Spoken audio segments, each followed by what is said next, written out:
The First Book of Christ for Atheists, Chapter 18, Newfoundland, Exploring Foreign Lands. This is available on YouTube, Facebook, Spotify, Instagram, or that's all free, or you may buy it on Amazon for $20. The trip to Newfoundland we took in 2018, and we took 11 hours to get there from Edmonton, with stops in Toronto and Halifax. Folks from England got there in 5 hours, which just shows how far we are from Newfoundland and how close Europe is. We stayed at an airport hotel that night as we booked for the Sunday, but the hotel booked us in for the Monday as we arrived early on Monday morning. I thought check-in was 3 p.m., hence booking on the Sunday. Wrong. I rented a Dodge Charger upon the advice from friends, the Sewulas, that the roads and potholes are not conducive to small tires. The in-laws McClellans had a flat tire within 2 hours of arriving in St. John's by renting a subcompact vehicle. Potholes are Newfoundland's 5th largest exporter after oil, tourism, insurance, and fish. We toured St. John's, Chaff's Landing for fish and chips at Peaks Harbor, listened to former singer of the Irish descendants, O'Brien, singing just wonderful songs. Back at our bed and breakfast and liquor sharing with Sandy, our hostess, and Adam and Natalia from West Vancouver. Adam was going to supply chain conference, and Natalia was heavy with child, their second on the way. I introduced Irish whiskey to Sandy on our first night. We bonded. Sandy got her neighbor Mary to make breakfast for us the next morning, having come down with an unexpected headache. Pancakes were delicious. We headed to Mistaken Point on the Irish Loop. We went north off of number 1 highway and thought I was right, but I was mistaken. On the Irish Loop, we stopped at the Claddagh Inn in St. Mary, where we were served a delicious complimentary pressed coffee by the landlord, Patrick Monsignor, who came from Stonewall, Manitoba, and bought the inn after retiring from the CAF. Ironically, my grandfather homesteaded 20 minutes from Stonewall at a place called Aaronview. This converted convent had a chapel converted to a pub. It had character and ghosts. In the cemetery were nuns buried from in as late as 1959 and as early as 1890. The building and its surroundings made us feel like we had discovered a special spiritual place, but sadly Patrick had no rooms left to rent, so we had to move on. He soon will sell, as now his grandkids and he and his wife wish to be closer to them. At the end of Avalon, we stopped for lunch and were served wonderful homemade pea and turkey soup. Either choice was the right one, as they were fantastic. From my April 2018 National Geographic, Mistaken Point was identified as a place where the ocean bottom had been pushed up to dry land by the movement of the Earth's crust. On the ocean bottom, that was now on a hill at Mistaken Point, were fossils that had no skeleton and defied any previous theories about the evolution of life. They speculate that these multiple cell species used suction cups to hold onto the ocean floor and used osmosis to gather nutrients that floated by. From single-cell beginnings, scientists presumed the next form of life was multiple-cell skeleton organisms. This defied previous theories, and this has become a UNESCO site protected by the government and the international community. They would not let us in without a booking, so once again we moved on with disappointment at not being better prepared. Previously, these organisms were found in Australia, but Mistaken Point has the most exposed with many different forms of organisms. To illustrate the importance of this site that was been carbon dated 550 million years ago, dinosaurs existed 70 million years ago. We did a hike at Fairyland to a lighthouse that dates back to 1620. When the French were attacking Fairyland, the local men all had previously left to join a militia to defend the land. Unexpectedly, a number of French battleships had snuck through and were bombarding the town with cannon fire. The women prepared an island just off the mainland where they had entrenched many cannons, which they proceeded to direct at the French. With unrelenting cannon blasts, the French concluded that Fairyland was too heavily guarded and withdrew. The leader of the women was given the island by the British government, and her husband built their life and prospered in this little town. The day was long and pleasant. We drove past the head office of Johnson Insurance, which must be the largest employer in St. John's, with a grand office structure that employs many hundreds of people. Our friends, the Krauses, have had many trips to St. John's, as John has worked for Johnson's for many years. Call it instinct or intuition, but the head office is on a road called Quidi Vidi, and John is a man after my own heart and would never be too far from a good pub. We continued the journey down Quidi Vidi, and as the road turned narrow and turning around would be difficult with the harbor on one side and a grand structure that took up most of the rest of the space on the other, we had discovered the Quidi Vidi Brewery. I enjoyed my first iceberg beer made from actual icebergs that float past Newfoundland at certain times of the year. This was our first time at the Quidi Vidi Brewery, but it wouldn't be our last. We chatted with Nelson's young engineer from Fort Saskatchewan, who admitted that while the work is stimulating and rewarding, and working away from home isn't conducive to marriage. He said that most people who do his job stay only 2 or 3 years. Dinner at Jack Aston's in St. John's, back to Sandy's Sea by the Sea bed, and breakfast for more stories and more bonding with Sandy. We said goodbye to Sandy and Mary, who once again had to come over to make breakfast due to poor Sandy's ailing head. We needed the day to get to Twillingate. On the way by a large rock was a lookout in order of Joey Smallwood, who was the first premier when Newfoundland, Canada joined Newfoundland. Great French fries and a great story by the vendor as to why the vendor on the far end of the viewing area and he weren't friends. Pitiful, pitiful. Our vendor proudly boasted that he screeched in 180 Americans during 9/11 at the Gander Airport. I believe screeching is a way Newfoundland can laugh at foreigners that they willingly kiss a dead fish on the lips, much like the Japanese feed us raw fish while they giggle in the kitchen. The Gander Airport had a very special regard for the event of 9/11. As plane after plane of redirected planes changed course for Newfoundland instead of their original destinations in the USA, Newfoundlanders hustled to welcome and accommodate the hundreds of visitors. The museum in Gander showed a long aviation history that dated back to World War II. As a refueling stop, Newfoundland had a closer connection to the Americans than to Canada, and it must have been the British historical connection that resulted in them joining Canada instead of the US. Interestingly, while the locals would open their doors to the guests and offering them the use of the showers in their homes as well as anything else that they would need, Canadian Tire offered the stranded visitors anything they needed for free. Everything they needed from Walmart was regular price. Yay, Canada. On we went to the inn at Twillingate, where the only room we could get was a third-floor loft with a bathroom on the main floor. With the whole top floor to ourselves, the privacy with the bed and sitting room made it very comfortable. I didn't see any emergency pot for guys like myself who often use the washroom several times a night. I resourcefully snug a wine decanter from the dining room up to our room. Fortunately for future guests, it was not needed. Another one of those, why did they marry him moments for Carol. We drove 10 kilometers out of Twillingate to Doyle Sanson's on the ocean shore, where lobster fishermen sell their catch to a lobster wholesaler who has large tanks to keep the lobsters healthy, while his wife takes what he needs what she needs for her restaurant.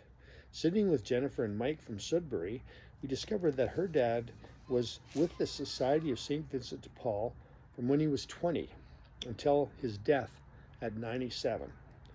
Dining on fresh lobster and visiting with wonderful strangers was all we could ask for on this journey.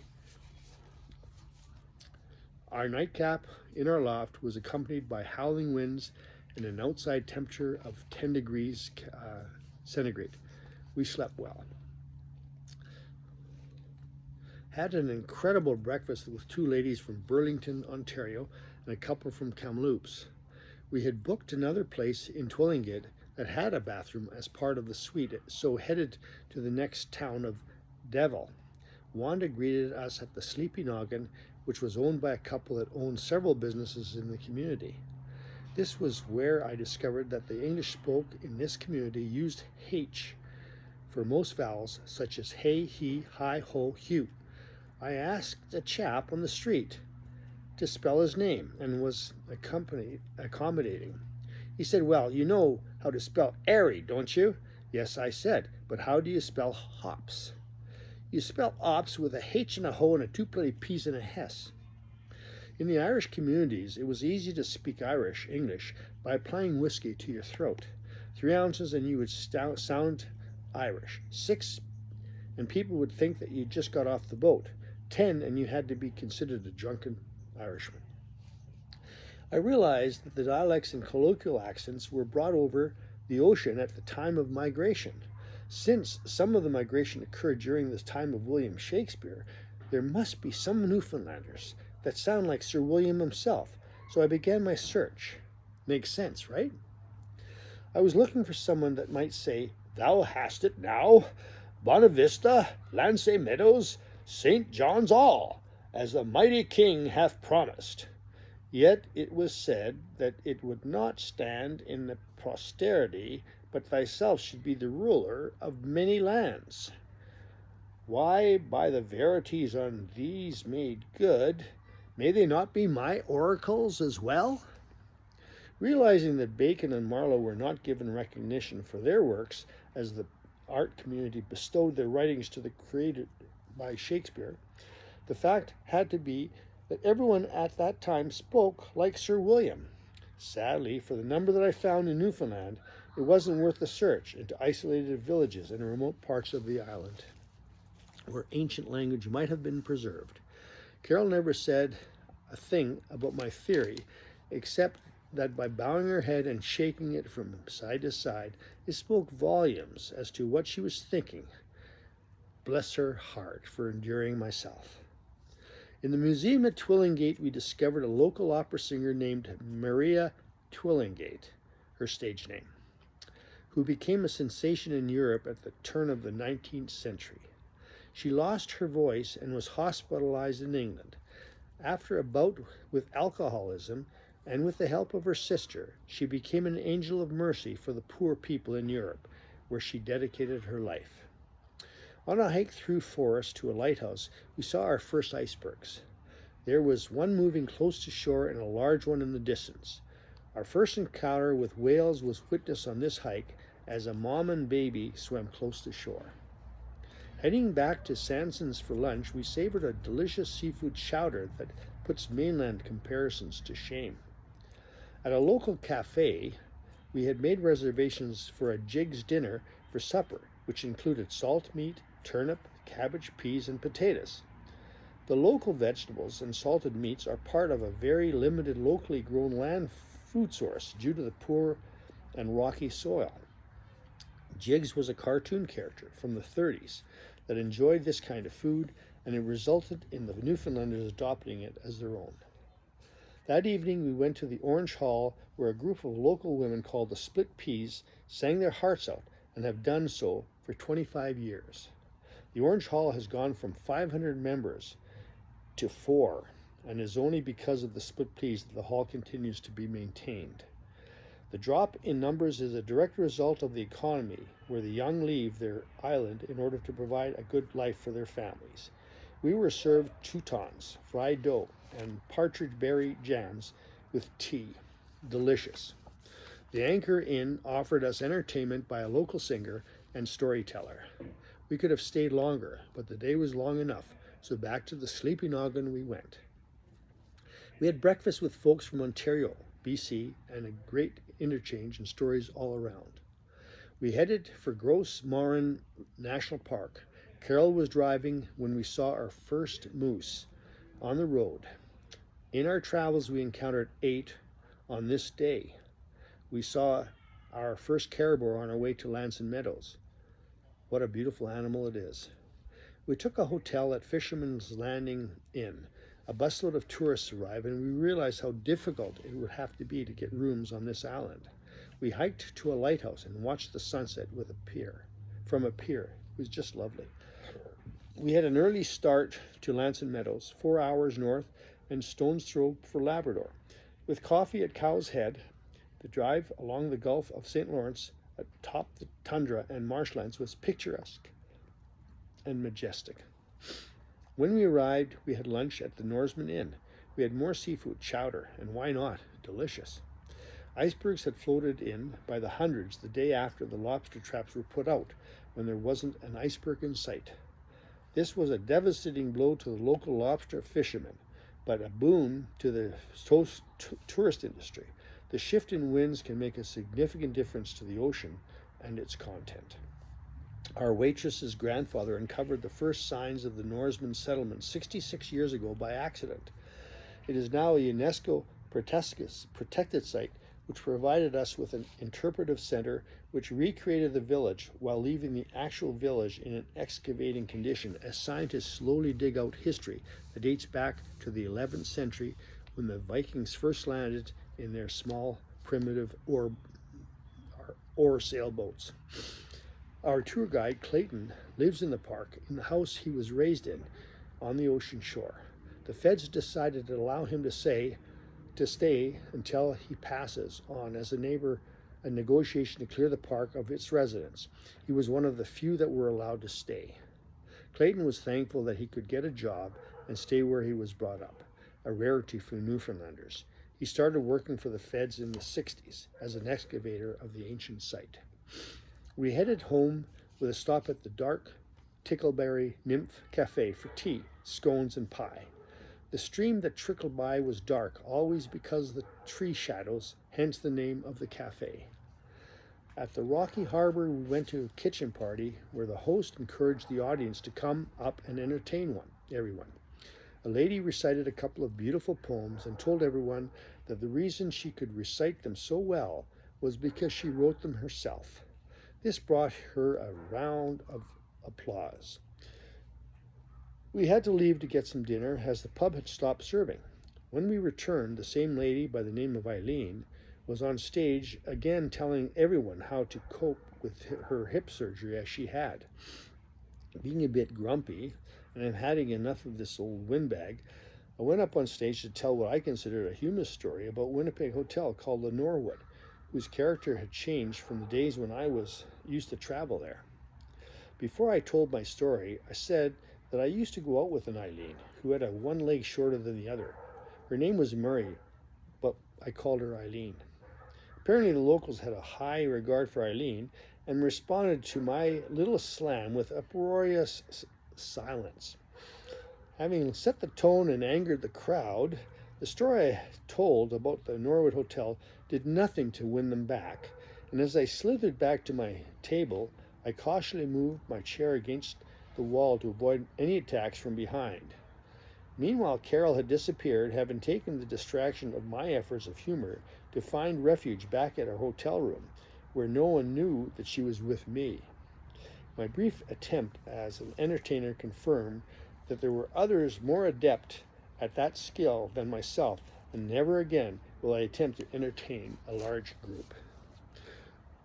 Only in my youth had I had someone lift a chair to hit me, but it was a good lesson that prepared me for the day when once again I angered a crowd. We drove from Lanson Meadows to Gander to visit the site, the Arrow DC-9 crash that occurred in 1985, taking 256 lives just a short distance from takeoff from the Gander airport. We had missed this memorial going through Gander earlier, but had to see it as it was the worst crash on Canadian soil. We drove down a gravel road to find it, and there was a memorial and flags on the ground where bodies were found. The flight was taking young American paratroopers home for Christmas to Fort Campbell, Kentucky, from Cairo, Egypt, with 2 stops for fuel, the last in Gander. Somber and sad, we paid our respects. We drove to Bonavista, arriving at the Irving gas station, where we waited for our B&B breakfast, B&B host to meet us and escort us home. Sandy from the Sea had spent much time trying to find us a spot in Bonavista. She finally was given a non-B&B who took in those who couldn't find accommodation. Gort took us home to his place where near the Puffin's Landing B&B and showed us to our room in the basement. They had taken in a young photographer that was camping but wanted to get out of the cold and the rain. We went to Puffin's Cafe for a wonderful fried cod dinner. We were invited to join a couple from Ontario, which allowed us to get served much sooner than waiting in line. We went to Shannon's pub for a nightcap and found it warm and inviting. The owner is from Ireland and owns another pub in Saskatchewan. We met Rhonda, Gord's wife, who cooks at the Puffin's Cafe, the same owner as the Puffin's Landing B&B. Gord takes care of the Anglican Church, and their grandkids come occasionally to visit and go fishing with Grandpa. We were staying in their room. Ryan's Landing, previously a successful seal and fish processing facility employing hundreds, now a museum run by the feds. Each floor had a different interpreter. When we went in, a young federal employee stated that the fish we eat in Newfoundland may come from Russia due to the small cod quota imposed on the locals. We found this very disturbing and said to the interpreter on the second floor, whose dad is a fisherman. She said there's no chance that they are importing fish because, like anything imposed by law that doesn't make sense, the locals do like any law-abiding Canadian would do under these circumstances. They cheat. The fishermen just don't declare their actual limits so they can provide for the local economy. The feds believe that they are protecting the cod stocks from depletion by Canadian fishermen while having no jurisdiction over the Russian, Portuguese, or Japanese factory ships that work outside of Canadian waters. Canadian fishermen etch out a living using traditional fishing techniques such as jigging that has much less impact on the cod stocks than the international competitors, and Canadians get to eat Canadian caught fish. Everyone wins. We went to Alliston's to view the puffins, funny little birds in the hundreds. Photographers on their bellies with huge lenses waiting for hours for that perfect picture. Carol and I took out our cell phones and click, click, done. The young lady at our non-B&B was one of those photographers. Her pictures were amazing, and I told her she should submit to National Geographic. She told me that there are so many good photographers and the hassles to get accepted by a large magazine isn't worth the effort. I find photographers have a passion that is very uplifting. It's lovely to listen to someone that has a love of their craft, as so many photographers do. We went to Nana's Kitchen in the Orange Hall that was converted to a restaurant. It is the hall where the bodies of the seal hunters were brought after they were left stranded on the ice during a storm. The captain had to leave as everyone felt that he put profit before safety when he made the decision to take his crew out as a storm approached. All but 4 of over 100 froze to death on the ice floes.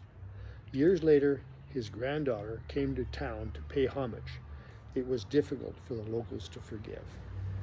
Back to Bonavista, visiting at Bonavista, shopping for Carol, tea at the Puffin's Cafe, and then a last hurrah at the Harbor's Quarters Inn for fresh caught crab caught next door from the ocean. A quick stop at Shannon's Pub, and off to home we headed. At an intersection in our lights went by a converted bus, a school bus with a sign saying $1 Million Bus, a project my son and his wife Brenda were well aware of, which originated in Kelowna and started up in Newfoundland with a plan to generate $1 million for small charities in many locales across the provinces. Our son had made arrangements for us to meet with them, their friends, at St. John's, but their plans had taken them out of town by the time we arrived, and it was only a fluke that Carol saw them in Bonavista. Vista. We tracked them down and invited them to join us at the Shannon's pub, where we treated them to beer, wine, and snacks.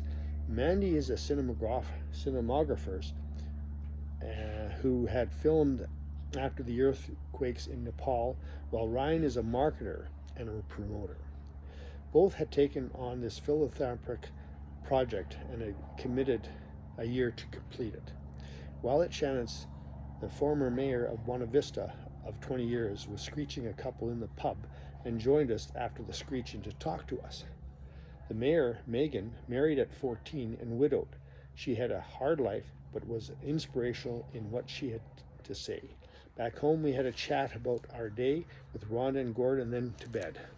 We had breakfast with Rhonda and photographer Deanne, who has traveled to the Amazon, safari in Africa, Nepal, and elsewhere. On our way to St. John's, we stopped at Trinity to an old-style home for tea, a must to go back to. Our home for the next few days during my meetings with St. Vincent de Paul was to be the Governor's Inn, close to Memorial University, where my meetings were. Exploring the campus through tunnels was a bit much for Carol, and we had to find an exit as the tunnels went on, and it was easy to get claustrophobic.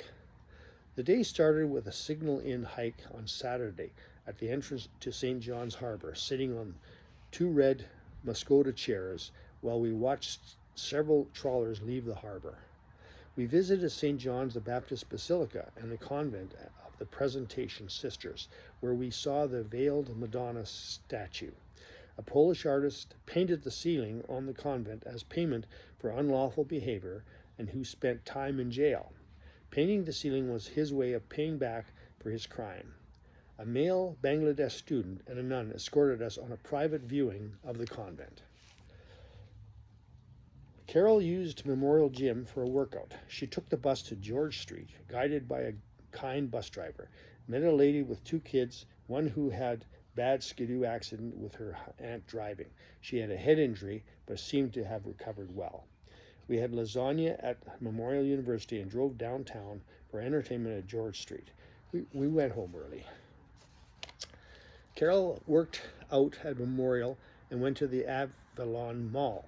Jig's dinner banquet for St. Vincent de Paul was great. We went to George Street to listen to a wonderful local group. Carol hiked at Signal Hill.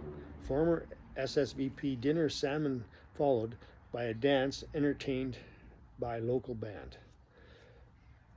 We drove to Mistaken Point, where we had booked the tour of the archaeological site. We endured the pouring rain. We drove in from the interpretive center where we showed them my article about the site in National Geographic. They all looked to see if they were mentioned. After a couple of kilometers, we got out of the car and started walking. Carol and I used walking sticks and crossed a river on rocks. I stopped riding my motorcycle this year due to balance, so this was not what I expected to encounter, but there was no turning back. After 40 minutes, we arrived at the site and were told to take off our shoes. As the rain poured down, they provided us with slippers to walk on the rock so as not to wear down the fossils.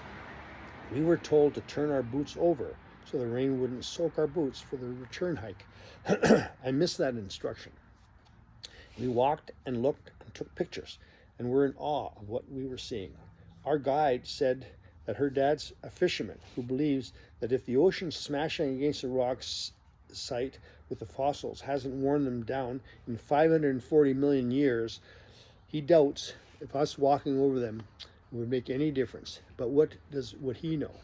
He's a fisherman, not an archaeologist. It seems common sense never prevails when you get experts involved. Walking out with wet boots was not pleasant, but seeing the site is a memory that we will never forget. To the Clada Inn we went, where a cancellation gave Carol and I the opportunity to take the old convent with our new friend from Stonewall and his wife.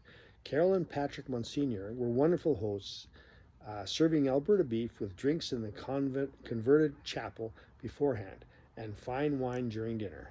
Conversation among 5 other couples was stimulating as we came from different places: BC, Ontario, Germany, and Alberta. A common interest in exploring and discovering was a constant thread with all couples. In the morning, Carol and I visited the graves of the sisters.